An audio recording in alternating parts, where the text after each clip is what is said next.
Hello again everybody, welcome back. So today's video is on hydration.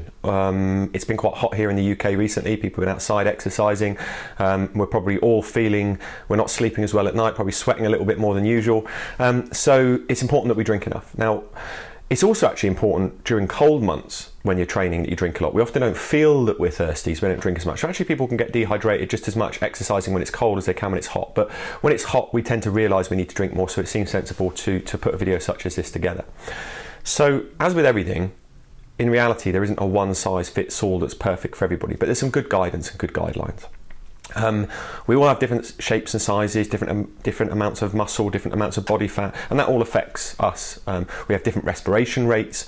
So one simple way of doing it that there was when I was probably quite early in my career in the Royal Marines, they used to put up these little pictures of different colour, clear to yellow, and it would be by the urinal, so you'd be peeing and you'd be looking and seeing, oh, I'm dehydrated, I need to go and drink some more.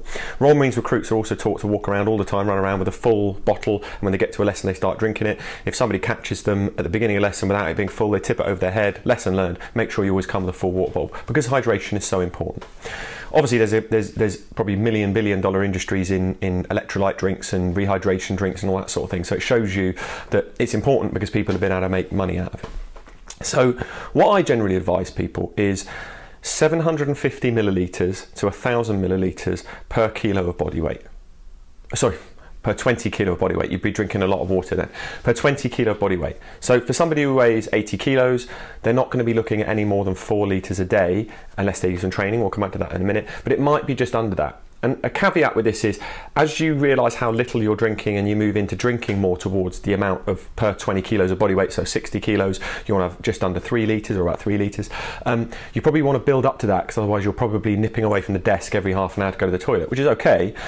There is the other flip side of this. If you drink too much, you can flush the electrolytes out of your system. That can cause you cramps and actually cause you other problems. I saw a guy do it on a 30 miler once, and he collapsed about mile 24 because he just drank too much and his body stopped for a different reason. It was overhydrated, if you like, and NSA, he'd flushed electrolytes out of his system. So this is the idea that it's at 750 ml to a litre per 20 kilos of body weight is a good idea. And then for every hour of intense exercise you do, you want to be drinking about another litre. Some people at this point say up to 1.5 litres, but again, this comes onto the type of exercise you're doing. If you're doing triathlon training, going on a hard cycle and a run, you're probably going to sweat a lot. If you're doing real HIIT classes, and if you want to know what I mean by real HIIT, then watch the video when I talk about toning and HIIT, and you'll understand why most people who think they're doing HIIT aren't doing HIIT. But if you're doing real HIIT, you will be sweating buckets. You might need to get that 1.5 litres down per hour. Not that most people, or anybody in fact, can do an hour of HIIT. A decent HIIT session is, Tabata is 4 minutes.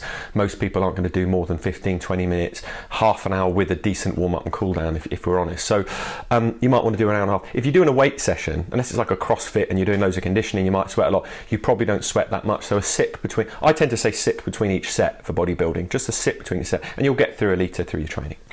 So that's what I advise to stay hydrated. Coffees and teas don't count for that necessarily.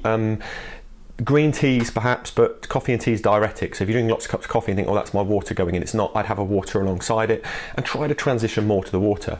Coffee's not necessarily bad for you, neither is tea. Caffeine can be good in certain amounts, and there's research to show some positives to caffeine, but you don't want to be having multiple cups. Sleep is really important. Lack of sleep has been linked to many mental health disorders, so it's really important that you get your sleep. So too much caffeine can be detrimental to that.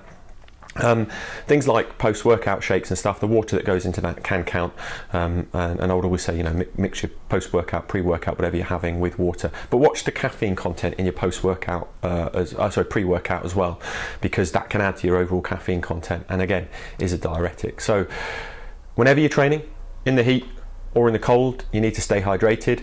I'd always advise per 20 kilos of body weight, not 1 kilo as I said earlier, per 20 kilos, between 750 ml and a litre of water per 20 kilos of body weight.